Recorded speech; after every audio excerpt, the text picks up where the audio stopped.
الحمد لله رب العالمين والعاقبة للمتقين ولا عدوان إلا على الظالمين وأشهد أن لا إله إلا الله وحده لا شريك له ولي الصالحين وأشهد أن محمدا عبده ورسوله وصفيه من خلقه وخليله سيد الأولين والآخرين اللهم صل عليه وعلى آله وصحبه ومن اتبعهم بإحسان إلى يوم الدين أما بعد.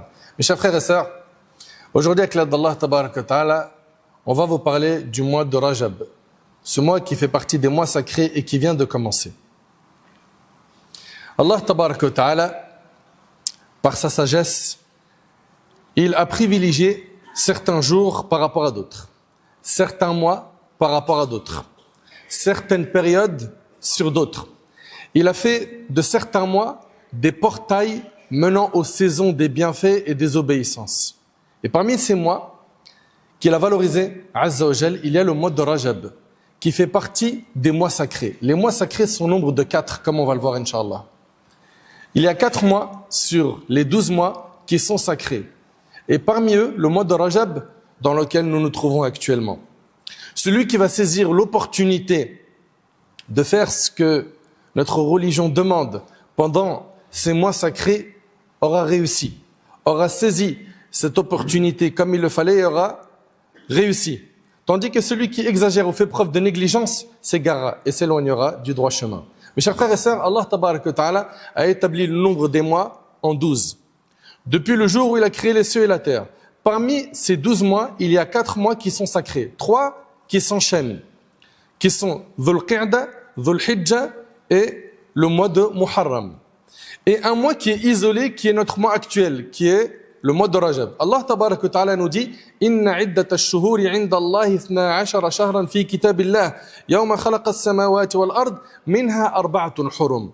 Dhalika ad-din al-qayyim fala tadhlimu fihinna anfusakum. Allah Ta'ala nous dit dans la loi d'Allah, les mois sont au nombre de 12.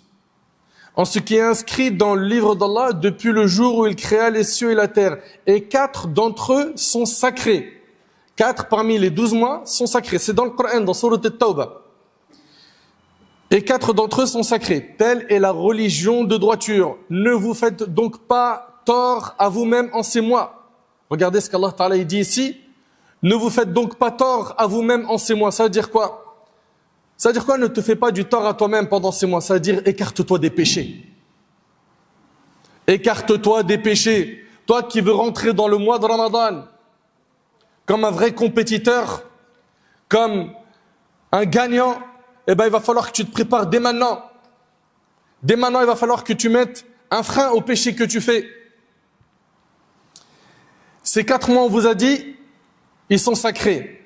Et ces 4 mois, on les retrouve dans un hadith rapporté par le Bukhari et Muslim. D'après Abu Bakr, le prophète sallallahu alayhi wa sallam a dit, certes, le temps est revenu comme le jour où Allah a créé les cieux et la terre. L'année est composée de 12 mois, dont 4 sont sacrés. 3 sont à la suite, Dhul Qa'da, Dhul Hijjah et Muharram, et Rajab, Mudar, qui est entre Jumada et Shaban. Et le hadith, on vous a dit, il est rapporté par Bukhari et Muslim. Mes chers frères et sœurs, parmi les sagesses liées au caractère sacré de ces mois, il y a le fait que Rajab précède Shaban et Ramadan. Cela donne à l'individu l'opportunité de s'éloigner des péchés et de se préparer au jeûne de Ramadan. Et le Hajj, il tombe pendant les mois sacrés.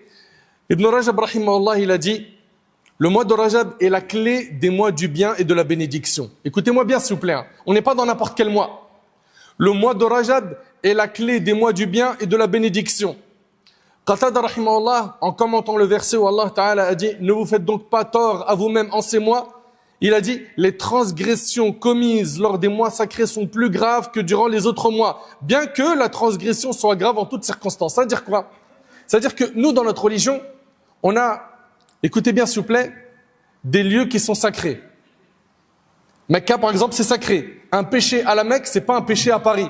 Le péché à la Mecque est plus grave. Il est amplifié. Les mois sacrés, pareil. Un péché dans un mois sacré, c'est pas comme un péché en dehors des mois sacrés. Un péché pendant le mois sacré, c'est plus grave. Un péché pendant les mois sacrés, c'est plus grave. Ça veut dire qu'une médisance dans Rajab, c'est plus grave qu'en dehors de Rajab. Calomnie, pareil. Les mensonges, les gros mots, etc. Ce que tu regardes illicite.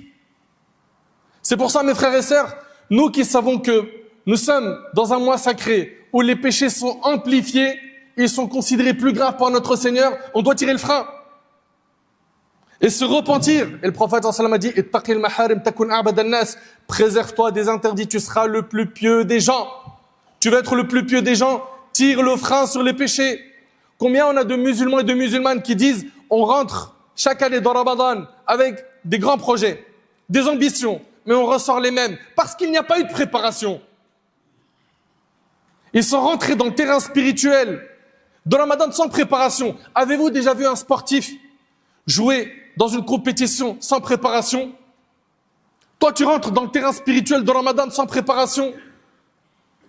Avant Ramadan, d'un jour ou deux, il commence à se dire c'est bon, je vais arrêter le haram, j'arrête les relations illicites, j'arrête la drogue, j'arrête ceci, j'arrête cela. Il tient 3, 4, 5 jours, une semaine, puis après, rebelote, il retombe dans ses travers. Et il se pose la question pourquoi à la sortie de Ramadan, il n'y a rien qui change. Mais c'est normal, tu n'as pas eu de préparation. Tu ne t'es pas préparé à accueillir ce mois. Tu vas voir dans pas longtemps que nos pieux prédécesseurs se préparaient pendant ce mois, le mois de Rajab. Le mois de Rajab était vu par nos salafs comme le début de la préparation pour Ramadan. Ils le considéraient comme une période propice. Propice pourquoi? Pour s'éloigner des péchés et augmenter leurs actes d'obéissance, afin de bien se préparer au mois de Ramadan, qui est le mois du jeûne. Selon eux, l'année était semblable à un arbre. Ses feuilles apparaissent en Rajab, ses fruits mûrissent en Sha'ban, et les gens les récoltent pendant Ramadan.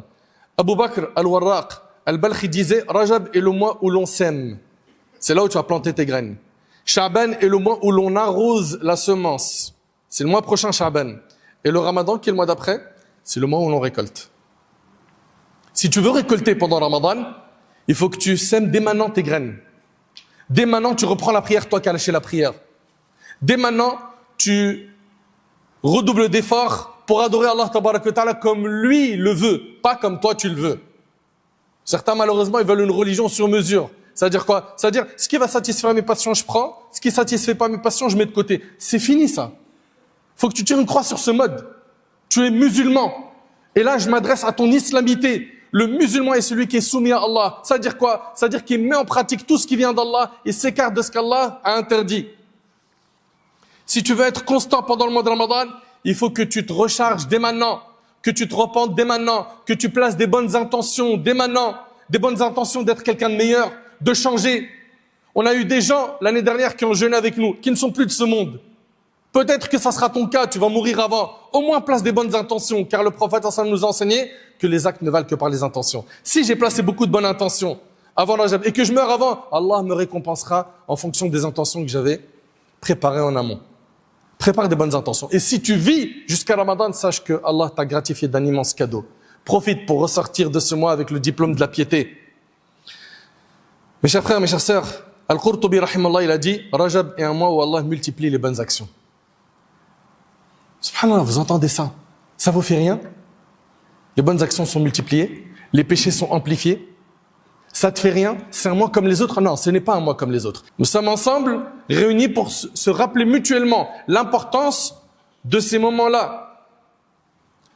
Le prophète, dans un hadith rapporté par Abu Daoud, selon Abu Dhar, il a dit, écoutez bien, Sum min al-hurum watruk. Il a dit, jeûne pendant les mois sacrés et abstiens-toi. Jeûne pendant les mois sacrés et abstiens-toi. Ça veut dire quoi? Ça veut dire que tu jeûnes pas tout le mois et tu ne t'abstiens pas tout le temps. Non, donc c'est un encouragement à jeûner de manière générale dans les mois sacrés, sans spécifier de jours précis dans le mois de Rajab, car faire cela, c'est une innovation religieuse. Nous n'avons pas dans nos textes des sources qui encouragent à jeûner un jour spécifique pendant Rajab, ou à veiller une nuit spécifique pendant le mois de Rajab en faisant Qiyamul Layl, les prières nocturnes. Non. Mais de manière générale, multiplie les bonnes actions. Celui qui a noirci son registre par les péchés, les désobéissances et les calamités, doit le blanchir par le repentir et les actes d'obéissance. Purifie donc ton registre par les bonnes actions, les œuvres pieuses. Quant à celui qui a gaspillé sa vie dans l'oisiveté, qu'il saisisse l'occasion tant qu'il reste encore un peu de temps pour se rattraper. Vous savez, Al-Hassan al-Basri, rahimallah, il a dit, j'ai connu des gens qui étaient plus soucieux de leurs heures que vous ne l'êtes de vos dinars et de vos dirhams. Il y a des gens, ils ne savent pas, ça veut dire quoi, perdre du temps.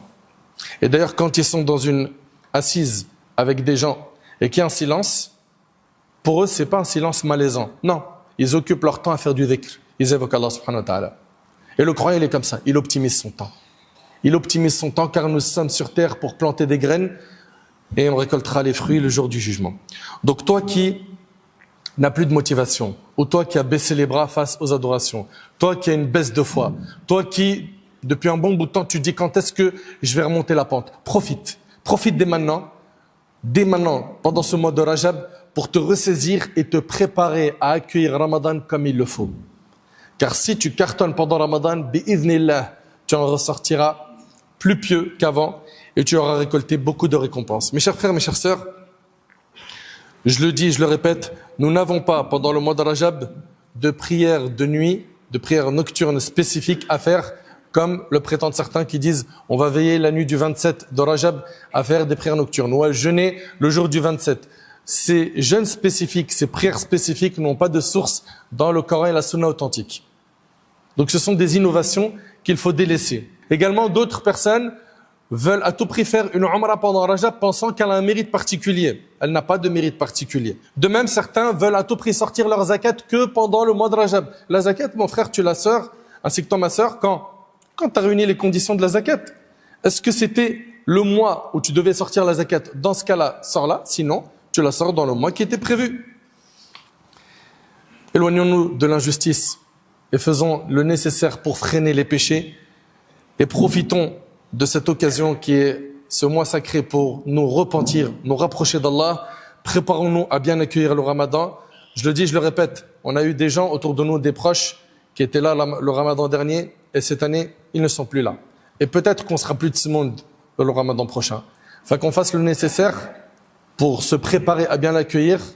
Et si Allah nous gratifie par le fait de vivre jusqu'à ce mois, eh ben, qu'on mette le paquet pour en ressortir plus pieux. J'implore Allah tabaraka wa ta'ala de nous faire profiter de ce mois sacré. Qu'Allah subhanahu wa ta'ala fasse de nous des pieux. Qu'Allah tabaraka wa ta'ala nous pardonne nos manquements. Qu'Allah subhanahu wa ta'ala nous facilite de nous repentir sincèrement.